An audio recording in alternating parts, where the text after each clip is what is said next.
বিসমিল্লাহির রহমানির রহিম। আসসালামু আলাইকুম। আজকে আমি গরুর মাংস আলু দিয়ে রান্না করব, আর সাথে থাকবে ভুনা খিচুড়ি। বাই দা ওয়ে, আমি মাহমুদা খানম, মাহমুদা ডাইন থেকে সবাইকে স্বাগতম। মাংস রান্না করার জন্য চুলায় হাঁড়ি বসিয়ে দিয়েছি। দিয়ে দিলাম তেল, দিয়ে দিচ্ছি পেঁয়াজ। পেঁয়াজ গোল্ডেন ব্রাউন করে ভেজে নিব।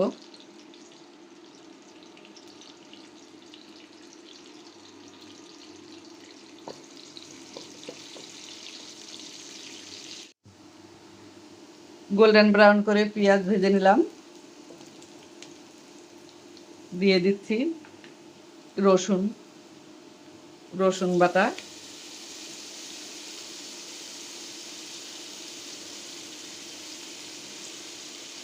একটু বেশি করে রসুন বাটা দিলাম, আদা বাটা দিব। দিয়ে দিচ্ছি মাংস, একটা নল্লি সহ মাংস দিয়ে দিলাম। একদম টাটকা ফ্রেশ মাংস, এইমাত্র কিনে নিয়ে আসলাম মাংসের দোকান থেকে। দিয়ে দিচ্ছি মরিচের গুঁড়া,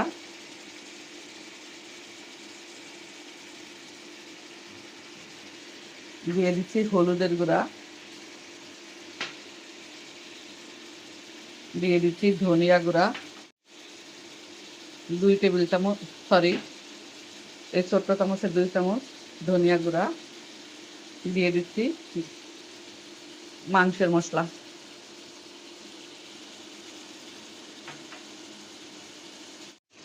গরুর মাংস প্রায় 40 মিনিট ধরে কষিয়ে নিলাম।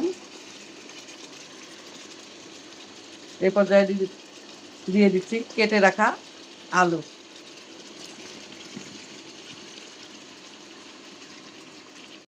নাড়াচাড়া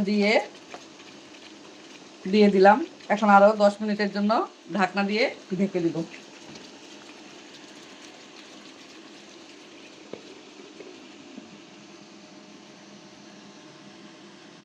আলু দেওয়ার পর ঢাকনা দিয়ে ঢেকে 10 মিনিট রান্না করলাম। এখন এর সাথে অ্যাড করছি এডিশনাল গরম পানি।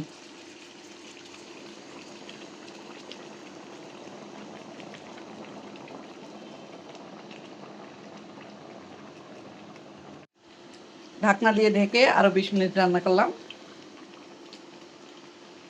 রান্না অলমোস্ট ডান।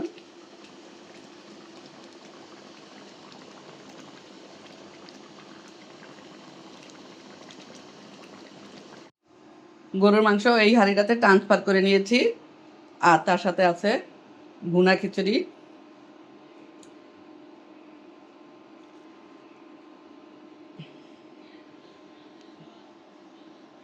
সবাই ভালো থাকবেন, সুস্থ থাকবেন। ফিরে আসবো নতুন কোনো রেসিপি নিয়ে।